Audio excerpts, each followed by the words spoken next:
오늘 말씀의 제목은 그 위는 하나님이시니라입니다. 오늘은 부활절 셋째 주일입니다.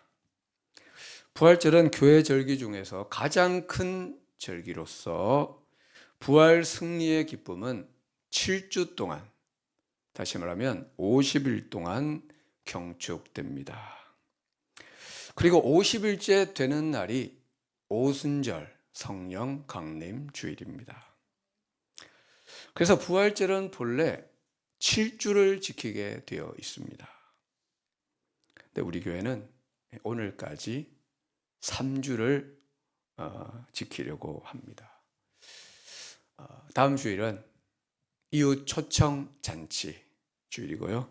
그 다음 주일은 어린이 주일이고, 그 다음 주일은 어버이 주일이고, 그리고 교회 창립 주일이 이어지게 됩니다.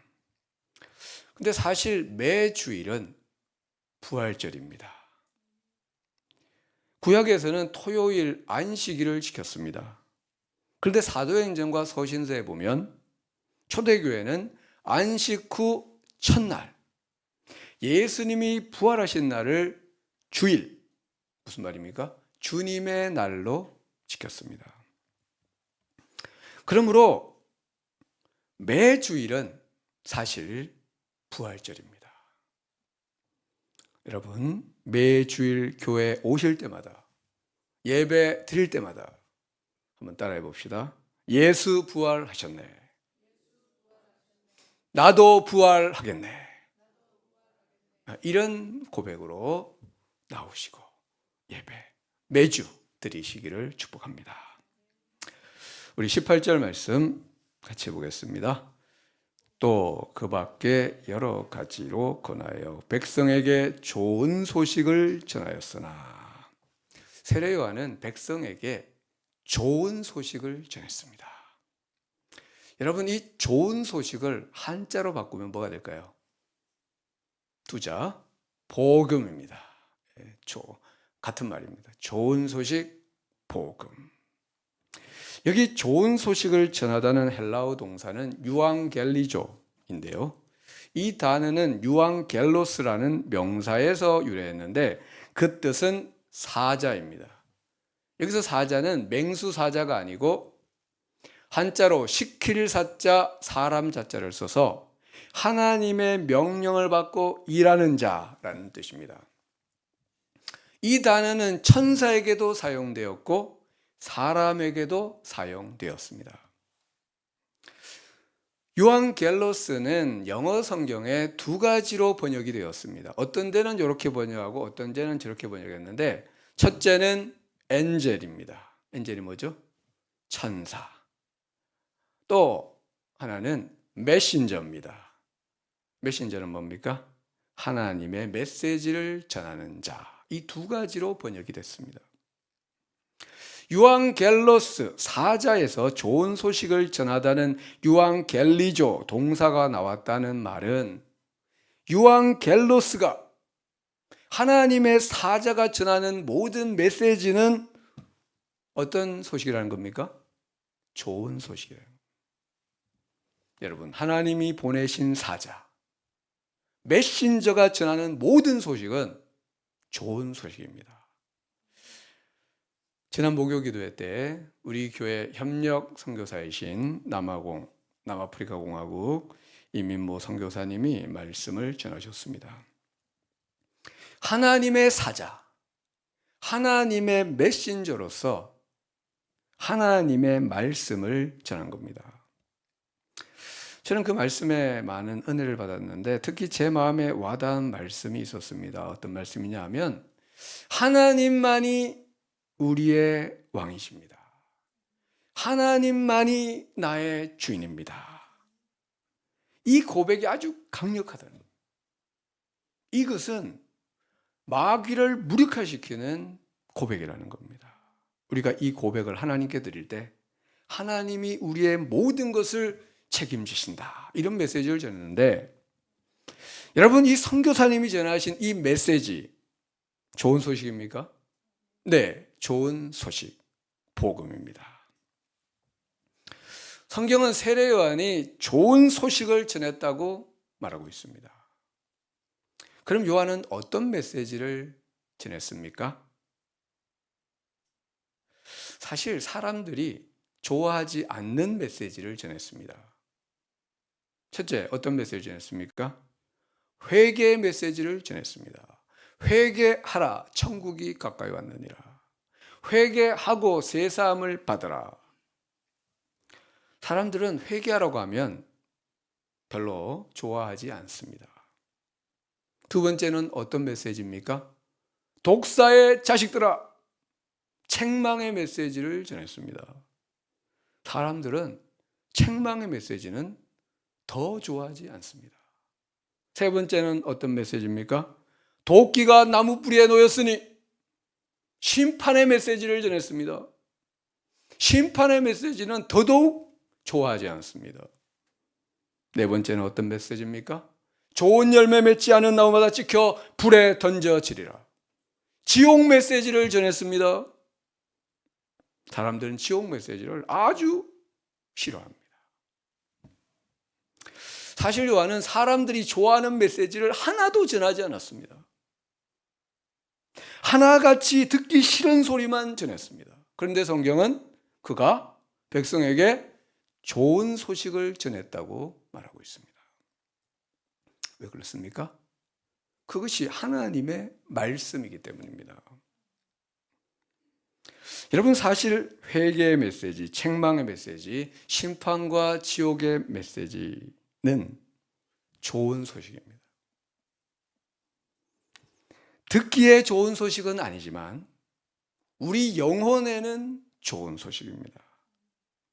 왜냐하면 그 메시지를 듣고 회개하면 구원을 받기 때문에, 그 메시지를 듣고 믿어 순종하면 알곡이 되고 천국 곳간에 들어가기 때문입니다.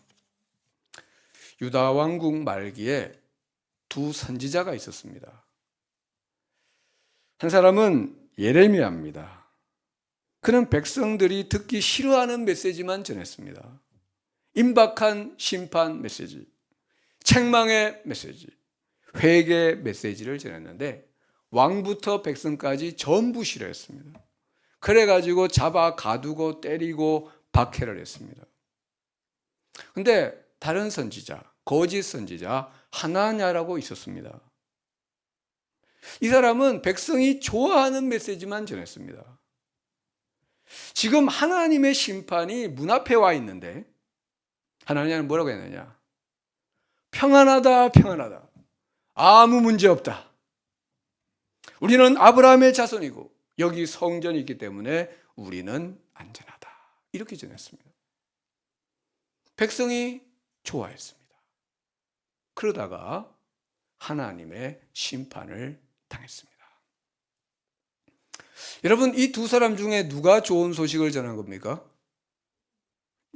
예레미야가 좋은 소식을 전한 겁니다. 사랑하는 여러분, 하나님의 모든 말씀은 좋은 소식, 복음입니다. 이 좋은 소식을 받고 회개하고 믿고 순종하면 우리 영혼이 살고 영원한 복을 받게 되기 때문입니다. 그런데 18절 끝에 보면은 뭐라고 되어 있습니까? 좋은 소식을 전하였으나, 그러나가 있습니다.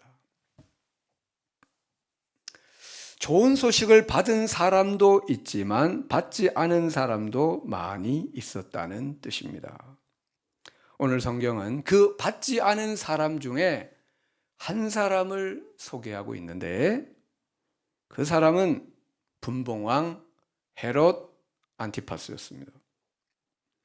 그는 소위 헤롯 대왕의 아들로서 원래는 아라비아 왕의 딸과 결혼했었는데 로마로 가던 길에 이복 동생의 집을 방문했습니다. 근데 이 이복 동생은 권력에서 밀려나서 그냥 조용히 살고 있었습니다. 로마에서. 근데 그의 아내는 야망이 있었습니다. 이 남편에 만족을 못하는 겁니다.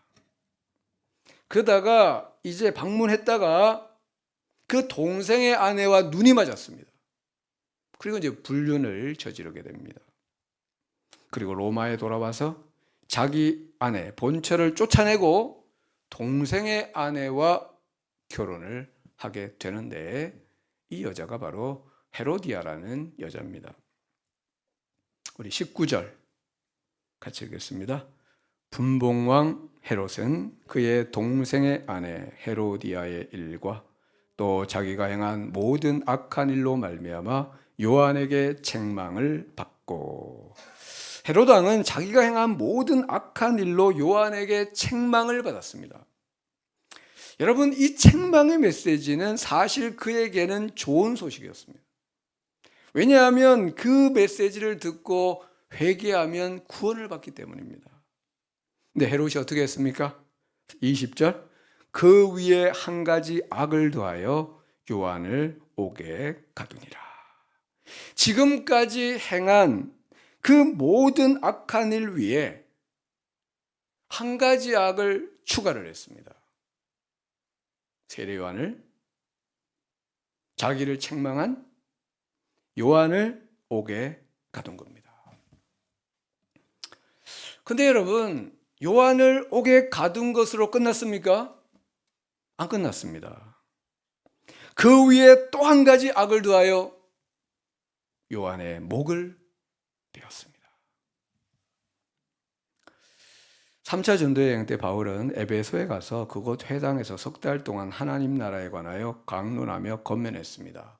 좋은 소식, 복음을 전했는데 어떤 사람은 그 소식을 받아들였지만 어떤 사람들은 받지 않았습니다. 우리 사도행전 19장 9절의 말씀을 같이 읽어보겠습니다. 어떤 사람들은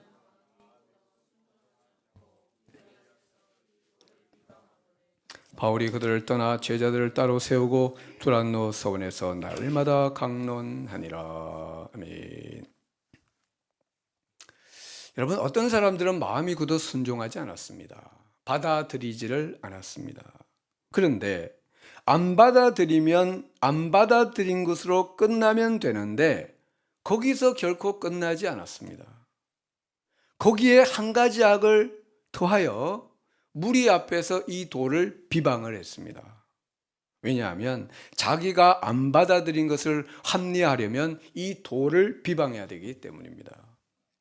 그래서 다른 사람까지 못 듣게, 다른 사람까지 못 믿게 하는 악을 추가한 것입니다. 사랑하는 성도 여러분, 우리 앞에 확실한 진리가 하나 있습니다. 그게 뭐냐면 하나님의 모든 말씀은 좋은 소식이라는 사실입니다. 하나님의 모든 말씀은 좋은 소식입니다.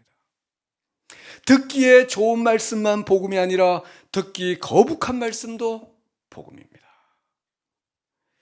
이 복음, 이 좋은 소식을 마음에 받고 이 도에 순종할 때 하나님 나라의 역사가 우리 안에 일어나게 될 줄로 믿습니다. 여러분, 이렇게 요한은 악한 왕에게 투옥당함으로 역사의 전면에서 퇴장을 하게 됩니다. 바로 이어지는 본문은 사실 요한 투옥 이전에 있었던 일인데요. 예수님이 요한에게 세례를 받는 장면인데 이 주님의 세례에는 한 가지 중요한 의미가 담겨 있습니다.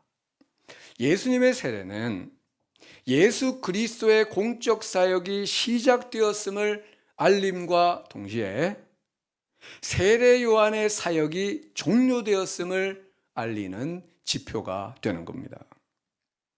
요한의 사역, 사명이 무엇이었습니까?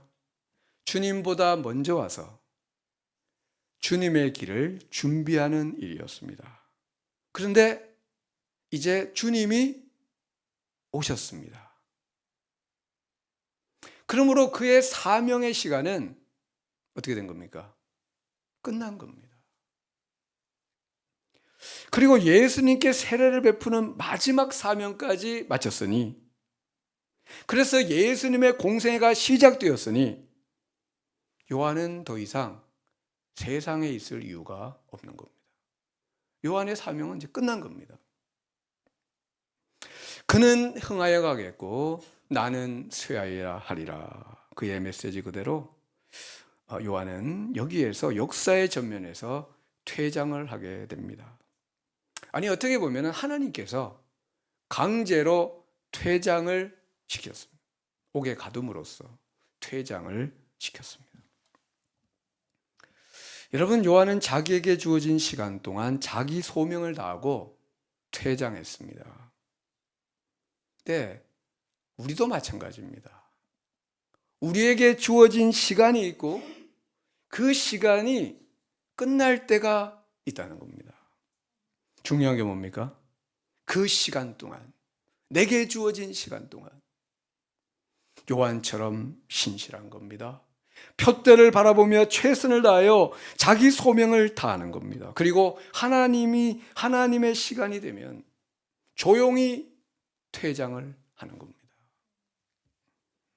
우리가 연극을 보면은 주인공이 퇴장할 시간이 있지 않습니까?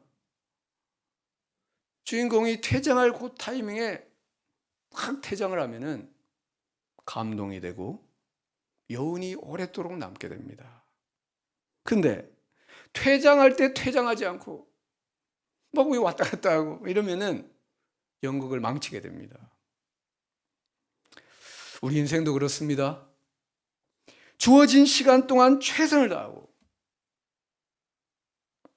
하나님의 시간이 되면 퇴장을 하는 겁니다. 그런데 여러분, 요한의 퇴장은 아름다웠지만 편안하지는 않았습니다. 그는 갈릴리의 타라간 왕에게 체포되어 지하 감옥에선 2년 동안 고초를 당하다가 결국 헤롯의 생일날 참수형으로 생을 마쳤습니다. 세상의 관점으로 보면 잔혹하고 무의미한 죽임을 당한 것 같고 그의 모든 사역은 수포로 돌아간 것 같지만 천국의 관점에서 보면 그는 자기 사명을 완수하고 하나님께로 돌아간 것입니다. 예수님은 이 요한을 평가하셨습니다. 그를 어떻게 평가했냐면은 그를 구약의 모든 선지자보다 훌륭한 자라고 평가했습니다. 모세, 엘리야 많지 않습니까?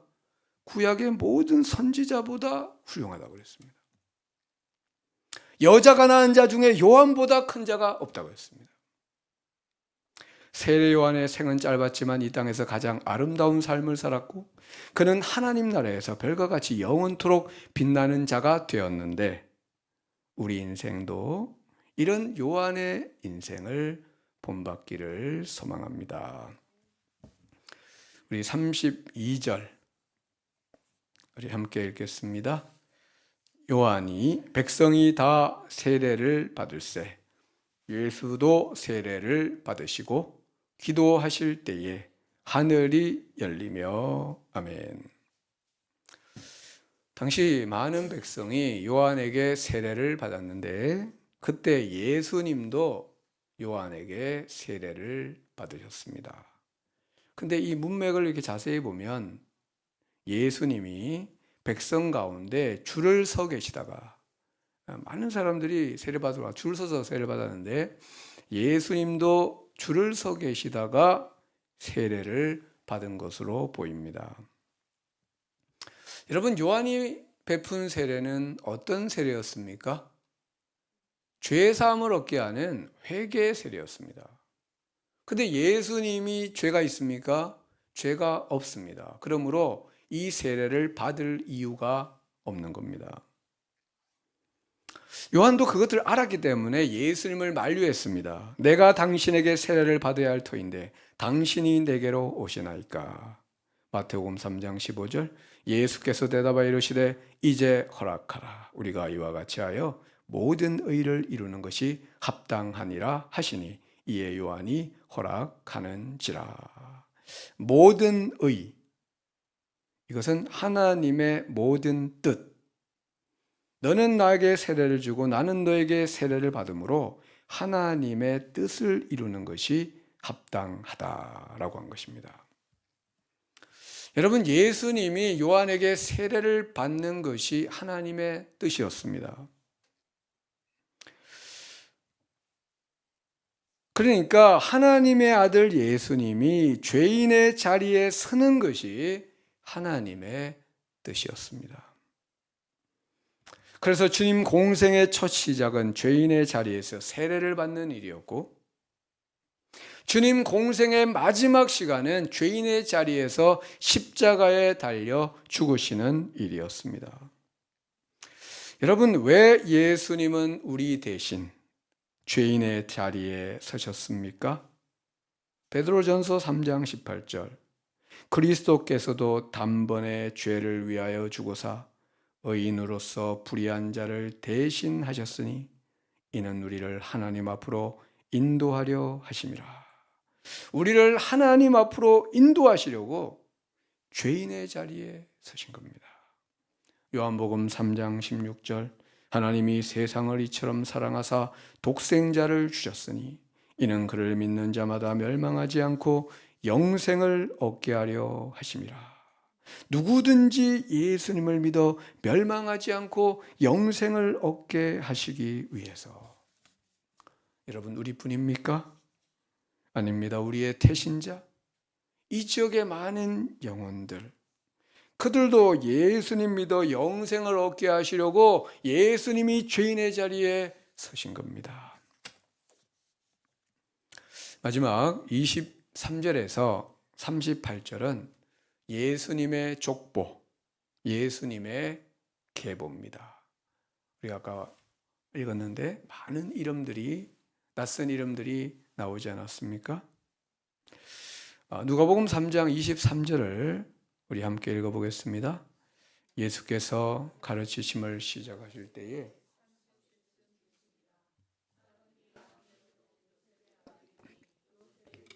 헬리오, 아멘. 사람들이 아는 대로는 이라고 되어 있습니다. 사람들이 제대로 알고 있다는 뜻입니까? 모르고 있다는 뜻입니까? 사람들이 아는 대로는, 사람들이 제대로 모르고 있다는 뜻이 내포되어 있습니다. 예수님은 혈통적으로 보면 요셉의 아들이 아닙니다. 맞죠? 예. 예수님은 마리아의 몸에 하나님의 성령으로 잉태되셨기 때문에 요셉과는 아무런 관계가 없습니다.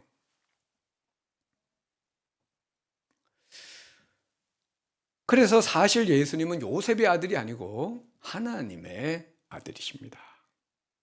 그러나 사회 통념상, 그리고 법적으로는, 왜냐하면 요셉이 이제 길렀으니까 법적으로는 요셉의 아들이 맞기도 합니다. 예수님의 족보는 계속 위로 올라가서 다윗을 지나 아브라함까지 이르게 되는데요. 34절, 그 위는 야곱이요, 그 위는 이삭이요, 그 위는 아브라함이요, 그 위는 데라요, 그 위는 나홀이요.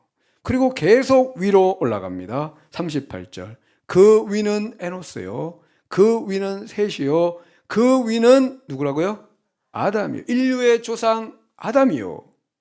근데 여기서 끝나지가 않습니다. 더 올라갑니다. 그 위는 누구십니까? 하나님이시니라. 지금 이게 누가 족보입니까? 예수님의 족보입니다. 예수님은 누구라는 겁니까? 하나님의 아들이시다. 이런 말씀입니다.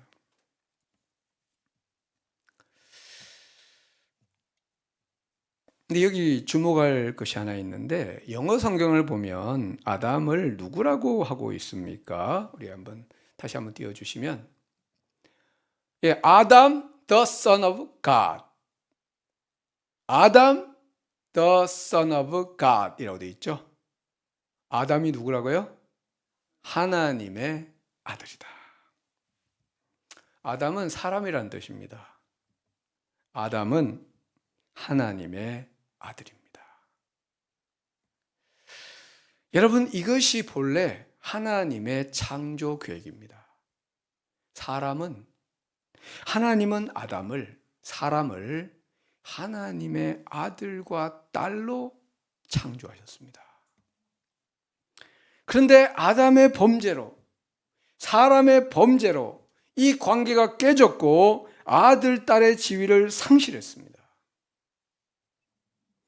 예수님은 이 관계를 회복시켜 주시려고 이 땅에 오셨고 죄 없는 자로서 죄인을 대신하신 겁니다.